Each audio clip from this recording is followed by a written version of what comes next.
Hello everyone, this is Johari. Welcome back to my channel. ఈరోజు నేను ఎక్కడికి వెళ్తున్నాను చెప్పండి. తిరుపతిలో ఉండే వాళ్ళకైతే ఈ పాటికి ఐడియా వచ్చే ఉంటుంది. ఎస్ అండి, కరెక్ట్గా గెస్ చేసినారు. కాళహస్తి వైపు వెళ్తున్నాను నేను. కాళహస్తిలో నాకు కొంచెం చిన్న చిన్న పనులు ఉన్నాయి, దాంతోపాటు ఒక మెయిన్ పని కూడా ఉంది, అది కూడా చూద్దామని వెళ్తున్నా. ఇంకెటు వెళ్తున్నాను కదా అనేసి కాళహస్తిలో హైలైట్స్ మీకు చూపిద్దాం అనుకుంటున్నాను. చూడ్డానికి మీరు రెడీ అండి? ఓకే, ఇదైతే ఫస్ట్ హైలైట్. కాళహస్తి అంటానే గుర్తుకొచ్చేది ల్యాంకో ఫ్యాక్టరీ తెలుసు కదా, సిమెంట్ ఫ్యాక్టరీ. అది కూడా ఒక ఇంపార్టెంటే. సో ఇక్కడ కనిపిస్తూ ఉండేది, దూరంగా కనిపిస్తూ ఉండేది వచ్చి ల్యాంకో ఫ్యాక్టరీ అండి. ఇది ఇక్కడ సిమెంటు, కోక్ ప్లాంట్స్ అవన్నీ ఉన్నాయి. లోపల ఒక 3 ప్లాంట్స్ ఏమో ఉన్నాయి. ఈ ల్యాంకో అనేది చాలా పాత పేరు, ఇప్పుడైతే పేరు కూడా మార్చేసినారు. శ్రీకాళహస్తి పైప్స్ అని పెట్టినారు. కోర్స్ ఈ 4 లైన్స్ రోడ్ వచ్చినాక అన్నీ కూడా మారిపోయినాయి ఇక్కడ. బట్ మారంది ఒకటి ఇక్కడ చూడండి. ఈ బ్యూటిఫుల్ చెట్లతో తోరణాల్లాగా ఉండే ఈ రోడ్ మాత్రం అలానే వదిలేసినారు. బహుశా చెట్లను నరకడం ఇష్టం లేక ఏమో అలాగనే వదిలేసినారు. మిగతా అంతా చేంజ్ చేసేసారు. ఇంకా ఇవి దాటుకుంటూ వెళ్తుంటే ఇక్కడ హోమ్ డెకరేటివ్ ఐటమ్స్ చాలా బాగా ఉంటాయి, అందంగా ఉంటాయి. ఇవన్నీ రకరకాల కుషన్స్, పిల్లోస్, ఇంకా పింగాణి ఐటమ్స్ చాలా అన్నీ ఉంటాయి. తివాచీలు అన్నీ కూడా ఉంటాయి.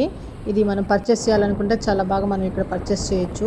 నెక్స్ట్ అలానే వెళ్తే ఇంకా మనకి ఆర్చ్ వచ్చేస్తుంది. కాళహస్తిలోకి ఎంటర్ అవుతూ ఉండే ఆర్చ్ వస్తుంది చూడండి. ఇది దాటుకున్నాక మనకి గుడి వైపు వెళ్తా ఉన్నాం. ఇప్పుడు కనిపిస్తూ ఉండేది ఇంకొక హైలైట్ ఏమంటే, అది శివపార్వతీల విగ్రహాలు ఈ భక్త కన్నప్ప కొండ మీద ప్రతిష్టాపించారు. నెక్స్ట్ ఇది బ్రిడ్జ్. అటువైపు కనిపిస్తూ ఉండేది ఓల్డ్ బ్రిడ్జెస్ అవి. ఇటువైపు మనం వెళ్తూ ఉండేది వచ్చి న్యూ బ్రిడ్జ్. ఇది పిల్గ్రిమ్స్ కోసం ఈజీగా ఉండడం కోసం ట్రావెల్స్ వాళ్ళకి ఇది కన్స్ట్రక్ట్ చేస్తారనమాట. ఇప్పుడు కనిపిస్తూ ఉండేది దుర్గమ్మ కొండ. ఈ కాళహస్తి ఊరే భలే ఇంట్రెస్టింగ్గా ఉంటుంది. కొండల మధ్యలో ఊరు ఇది. ఒక్కొక్క కొండ మీద ఒక్కొక్క గాడ్ ఉంటారు, అట్లా ఉంటుందన్నమాట. ఇక్కడ ఇది దుర్గమ్మ కొండ. ఇంకా ఇదంతా దాటుకుంటూ మేము నేరుగా కాళహస్తి టౌన్కి చేరుకున్నాము. ఇక్కడ వచ్చిన వెంటనే మాకు గుర్తుకొచ్చి ఇంకొక హైలైట్ ఏంటంటే Kalahasti palkova and ice cream. ఇది చాలా ఫేమస్ ఇక్కడ. చాలా ఇయర్స్ బ్యాక్ నుంచి ఇది చాలా ఫేమస్.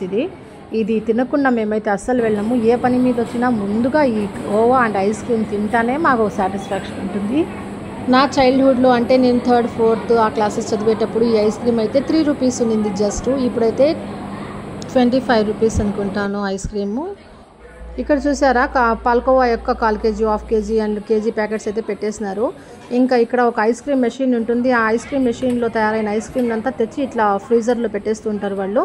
అవసరమైనప్పుడు స్కూప్స్ తీసి ఇస్తూ ఉంటారు. లోపల బాసంతి అండ్ రసమలై కూడా ఉంది.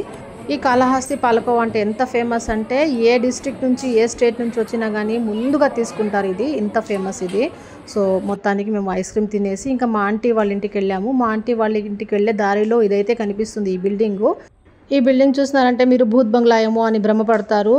కాదండి, భూత్ బంగ్లా కాదు. లోపల మనుషులు కూడా ఉన్నారు, కాపురము. బట్ ఏందో ఇంతటి అధ్వానంగా తయారైపోయింది. ఒకప్పుడు అయితే ఇది కళకళలాడుతూ ఉండే బిల్డింగ్. మా చిన్నాయన వాళ్ళదే ఇది.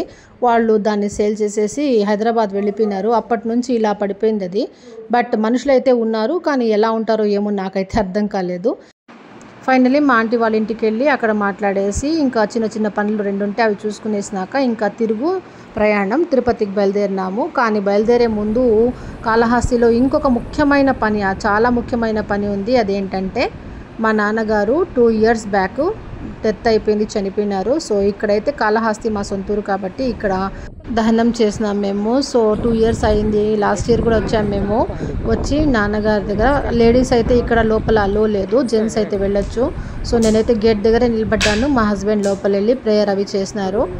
నేను బయట నుంచే ప్రేయర్ అది చేసినాను. మా నాన్నగారికి జన్నతుల్ ఫిర్దౌస్లో మంచి ప్లేస్ దొరకాలని మీరందరూ ప్రార్థించాలని నేను మీకంతా విన్నవించుకుంటున్నానండి. ఇక్కడ కాసేపు నిల్చుకొని మేము ప్రేయర్స్ అవి చేసినాక నాకైతే ఎలా అనిపిస్తుందంటే నిజంగా ప్రత్యక్షంగా మా నాన్నతో మాట్లాడి వెళ్ళినట్టుగానే ఉంది ఫీలింగు. భయం అనేది అస్సలు లేదు ఇక్కడ. సో కాసేపు ఇక్కడ స్పెండ్ చేసి మా నాన్న కోసం ప్రేయర్స్ దువా చేసుకొని మేము బయలుదేరినాము.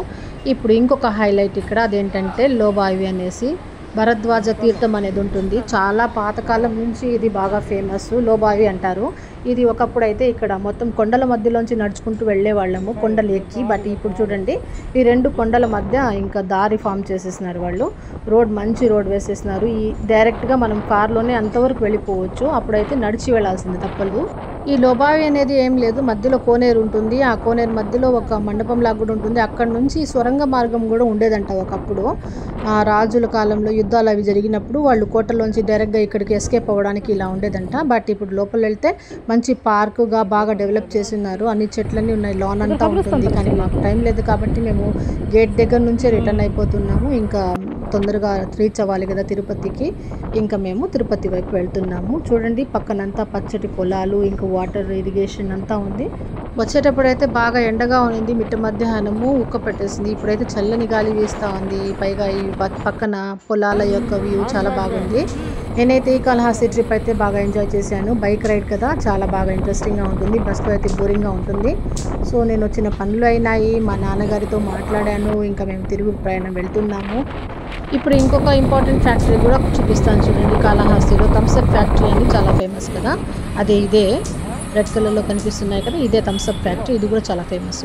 ఓకే అండి, ఈ వ్లాగ్ నచ్చిందా? మీకు నచ్చింటే తప్పకుండా ఒక లైక్ ఇచ్చి కామెంట్ ఇవ్వండి. ఇంకా నా ఛానల్ని సబ్స్క్రైబ్ చేయని వాళ్ళు ఎవరైనా ఉంటే please subscribe my channel. Thanks for watching.